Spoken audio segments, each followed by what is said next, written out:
The emergency signal cut through the darkness of space like a knife.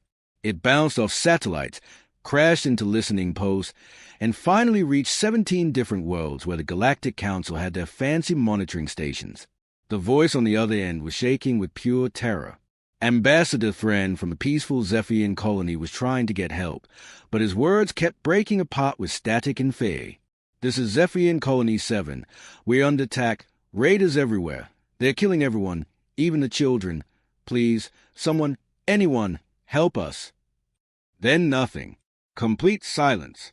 The transmission just died, leaving only the cold emptiness of space.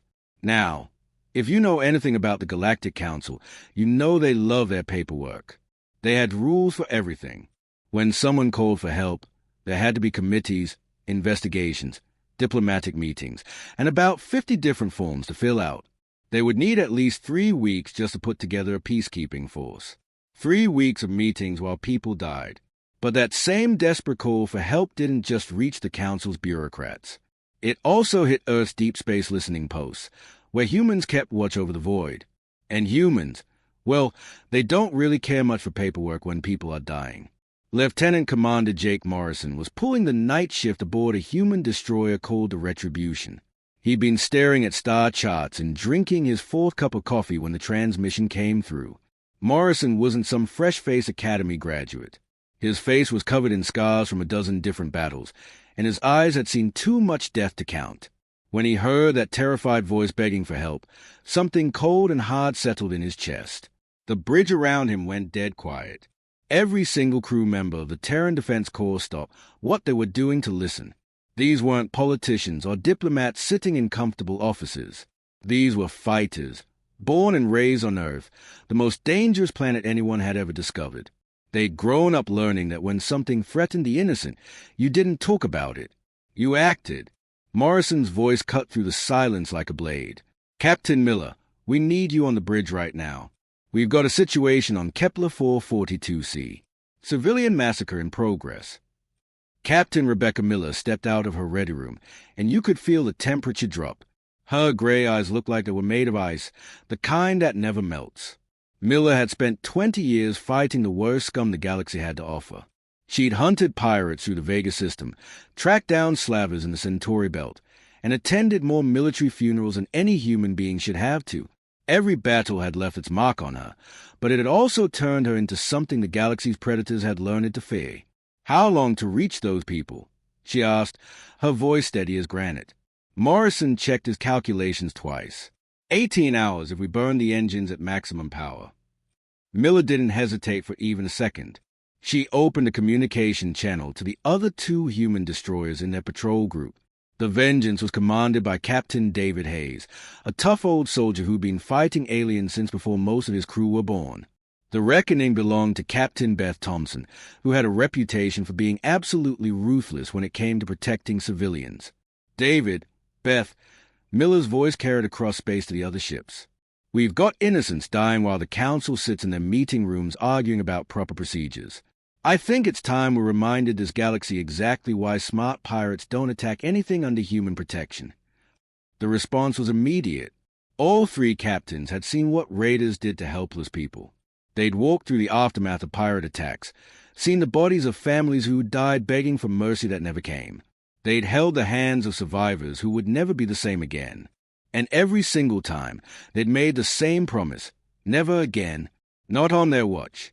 The 3 human destroyers turned as one, their massive engines roaring to life with enough power to light up a small city.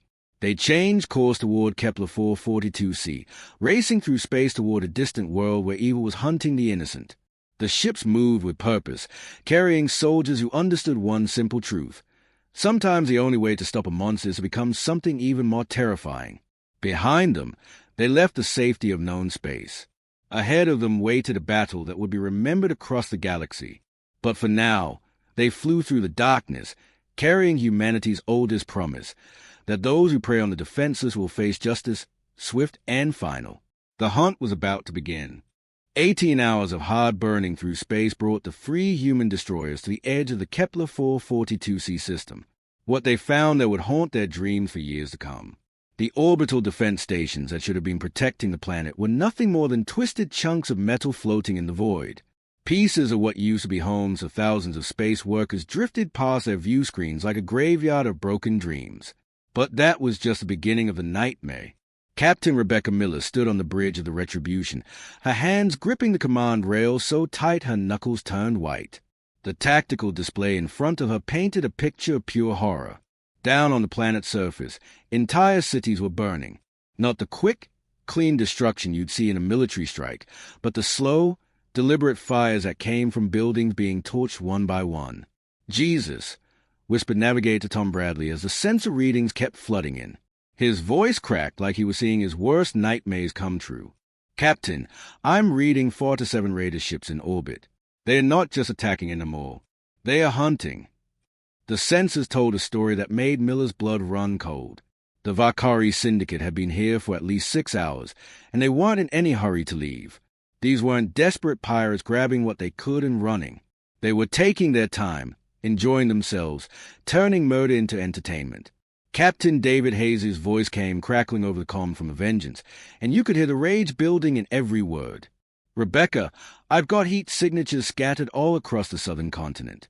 The Zephyrians are running, but the Raiders are tracking them down like animals. They are not even bothering to loot anymore. They are just killing for fun." Captain Beth Thompson's report from the Reckoning was even worse. Confirmed multiple torture sites. Energy weapon burns consistent with prolonged interrogation. These monsters aren't looking for information. They are doing this because they enjoy it. Miller closed her eyes and took a deep breath. In her 20 years of military service, she'd seen some terrible things. She'd walked through colonies that had been raided, held survivors who would never recover from what they'd experienced, and buried good soldiers who died trying to protect the innocent. But this was different. This was systematic cruelty on a scale that made her stomach turn. The Zephyrians were one of the most peaceful species in the known galaxy. They were small, fragile beings who looked almost like walking flowers, with delicate features and skin that changed colors with their emotions. They'd never developed weapons of war, because they'd never needed them. Their entire civilization was built around art, music, and philosophy. They were the kind of people who would apologize for stepping on grass. And now they were being hunted by the Vakari Syndicate, one of the most vicious criminal organizations in the Outer Rim. The Vakari were everything the Zephyrians weren't. They were big, brutal, and they fed on fear like sharks fed on blood. They had a reputation for taking their time with victims, making examples that would terrify other worlds into submission. Miller opened her eyes and looked at her bridge crew. Every single one of them was a veteran. They'd all volunteered for the Outer Rim patrols because they knew this was where the real monsters lived. They'd signed up to stand between the darkness and the innocent, no matter what the cost. "Communications," Miller said, her voice steady as stone. "Open a channel to both ships. Priority Alpha." Lieutenant Commander Jake Morrison nodded and opened the secure line. Within seconds, all 3 human captains were connected, their faces appearing on the main screen. Hayes looked like he wanted to start shooting immediately. Thompson's expression was cold enough to freeze helium. Miller looked at her fellow captains and spoke the words that will be remembered in military history. "David, Beth, you're seeing what I'm seeing. 4 to 7 Raider ships. Systematic elimination of civilians. Torture for entertainment. The Galactic Council wants us to wait for proper authorization and follow diplomatic protocols." She paused, letting that sink in. Down on the planet below, innocent people were dying while bureaucrats argued about paperwork. "Council protocols are officially suspended," Miller continued, her voice carrying the weight of absolute authority.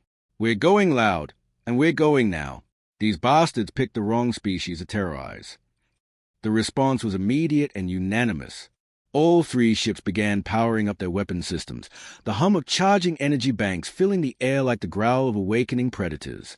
Battle stations' alarms started wailing as hundreds of human soldiers prepared for war. The Vakari Syndicate had made their last mistake. They'd hurt innocents in front of humanity's finest, and now they were about to learn why smart criminals avoided human space entirely. The Earth's children were coming, and mercy wasn't on the menu. The attack began like something out of Earth's most legendary military textbooks.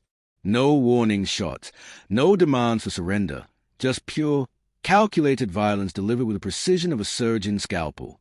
Captain Beth Thompson had positioned the Reckoning behind Kepler 442 CS' largest moon, using the shadow to hide her ship's massive bulk. The Valkyrie raiders never even knew death was coming for them. When Thompson gave the order to fire, her railgun spoke with the voice of thunder.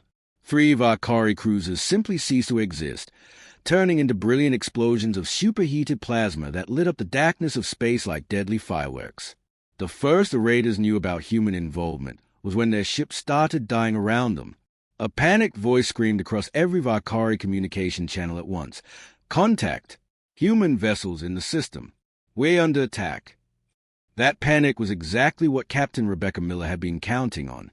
See, the thing about predators is they don't handle fear very well when they suddenly find themselves being hunted instead of doing the hunting. The Valkyrie had spent years terrorizing helpless civilians who couldn't fight back. Now they were facing an enemy that had evolved on the most dangerous planet in known space, and they had no idea how to deal with it. Captain David Hayes brought the Vengeance screaming and low over the planet's atmosphere, so close to the surface that his ship's heat signature started setting fire to the clouds below. His weapons officer didn't need to ask for permission. The targeting computers had already locked onto every Valkyrie position on the ground, and Hayes' gun started speaking with deadly accuracy. Orbital bombardment from a human destroyer isn't like the energy weapons most aliens use. Human weapons are designed to turn solid matter into dust and vapor. Where the Valkyrie had set up their torture camps and command posts, there were suddenly just smoking craters in the ground. The explosions were so powerful they could be seen from orbit, each one marking another group of raiders who would never hurt anyone again. The bombardment gave the scattered Zephyrian survivors precious seconds to run for cover. These gentle, flower-like beings had never experienced warfare before, but they understood death when they saw it coming. They dove into whatever shelter they could find while human fire rained from the sky like the wrath of angry gods. Meanwhile, Miller was coordinating the entire assault from the bridge of the Retribution with the cold efficiency of a master chess player. "Tom, launch all marine pods immediately. Target every surface installation. David, Beth, standard terraformation. We box these monsters in and make sure not a single one escapes to terrorize another world." Navigator Tom Bradley's fingers flew over his controls. "Marine pods away. Captain, all drop ships launch." The marine pods fell through Kepler 442 CS atmosphere like falling stars, their armored hulls glowing red-hot from atmospheric friction. Inside each pod, human soldiers sat strapped into their crash seats, checking their weapons one final time. These weren't just any soldiers. These were Marines who trained on Earth, the death world that had forged humanity into the galaxy's most efficient predators. Sergeant Robert Collins adjusted his power armor's targeting systems and looked around at his squad. These men and women came from families that had survived ice ages that lasted thousands of years, predators that could tear through steel, diseases that wiped out entire continents, and wars that had raged for decades. Violence wasn't something they learned from books. It was written into their DNA. Collins opened his comm channel as the pod's retrothrusters fired, slowing their descent. "Listen up, Marines. These alien scum spend the day murdering children and torturing innocents for fun. The rules of engagement are simple. There are no rules. Mercy isn't on today's menu, and these raiders are about to learn why smart criminals avoid human space." The pods hit the ground with impact that registered on seismic monitors 3 continents away. Before the dust had even settled, the pod doors blew open and human Marines poured out into the alien landscape. Their power armor made them look like walking tanks, 8 feet tall and covered in reactive plating that could stop a direct hit from an energy cannon. But it wasn't just their equipment that made them terrifying. It was the way they moved, like pack hunters who'd been born knowing how to kill. The Valkyrie raiders, who'd spend the entire day terrorizing helpless civilians, suddenly found themselves facing Earth's finest predators. The raiders had energy weapons, superior numbers, and defensive positions. None of it mattered. The humans moved through their lines like shadows made of death, appearing where they were least expected and disappearing before the raiders could respond. Every human Marine carried millions of years of evolutionary programming that had turned their ancestors into the most successful hunters their planet had ever produced. Within minutes, the hunters had become the hunted. The Valkyrie Syndicate, who terrorized dozens of worlds without ever facing serious resistance, was about to learn what happened when they picked on the wrong species.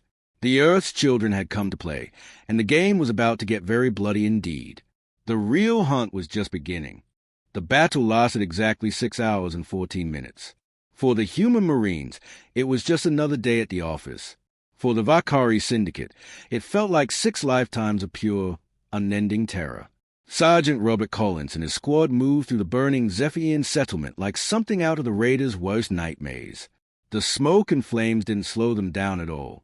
Their armor's sensors could see through walls, track heat signatures, and identify targets in complete darkness. The Valkyrie had energy weapons that could punch through starship armor, and they outnumbered the humans 3-1. None of it mattered. See, the thing about humans is that they'd spent millions of years learning how to kill things that were bigger, stronger, and meaner than they were. Every Marine on that battlefield carried the genetic memory of ancestors who'd hunted woolly mammoths with nothing but pointed sticks, who'd survived ice ages that lasted thousands of years, who'd built civilizations on a planet where everything from the weather to the wildlife was actively trying to murder them. Corporal Lisa Morgan was moving through the ruins of what used to be a Zephyrian art museum when her rifle's targeting system started screaming warnings. 3 red dots appeared on her display, highlighting heat signatures moving through the smoke about 50 meters ahead. Contact! 3 raiders in the school building, she reported over the squad comm, her voice steady as a rock. They've got Zephyrian younglings as hostages. I can see at least 4 children, maybe more. Collins didn't even pause to think about it. In the 6 years he'd been hunting pirates and slavers across the Outer Rim, he'd learned that hesitation got innocents killed. Standard breach protocol. No survivors among the raiders.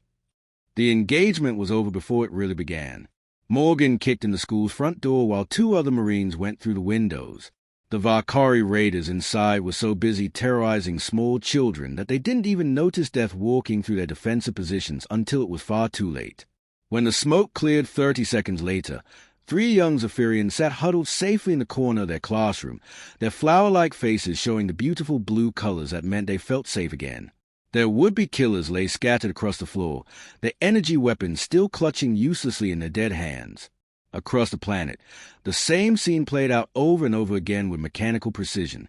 Human Marines moved through Valkyrie positions like a plague of destruction, appearing wherever innocents needed protection and disappearing back into the smoke before the raiders could organize any kind of response. Captain David Hayes kept the Vengeance in low orbit, providing close air support whenever the Marines called for it. His weapons officer had standing orders to fire on anything that looked like organized resistance, and the orbital bombardment never stopped. Every few minutes, another Valkyrie stronghold would simply vanish in a bowl of superheated plasma. Captain Beth Thompson had positioned the Reckoning at the system's edge, blocking the only hyperspace route out of the area. Her job was simple: make sure nothing escaped. Every time a Valkyrie ship tried to run, Thompson's guns would reach out across the void and turn them into expanding clouds of debris. The Valkyrie commander was a scarred old warrior called Grath who'd spent 30 years terrorizing helpless colonies across 17 different worlds. He'd built his reputation on being absolutely ruthless, on making examples that would terrify entire star systems into submission. But now, watching his entire organization get systematically exterminated by a handful of human ships, Grath did something he'd never done in his entire career. He tried to surrender. The transmission went out on all frequencies, broadcast to every human ship in the system. This is Commander Grath of the Valkyrie Syndicate. We surrender unconditionally. Please, we yield. We'll leave this system immediately and never return. Just let us go. Captain Rebecca Miller's response was broadcast back on the same frequencies, making sure every surviving Valkyrie could hear her words. To the Valkyrie Syndicate. You showed no mercy to the civilians you tortured and murdered for entertainment. We are not peacekeepers here to arrest you and put you on trial. We are predators, and you are prey.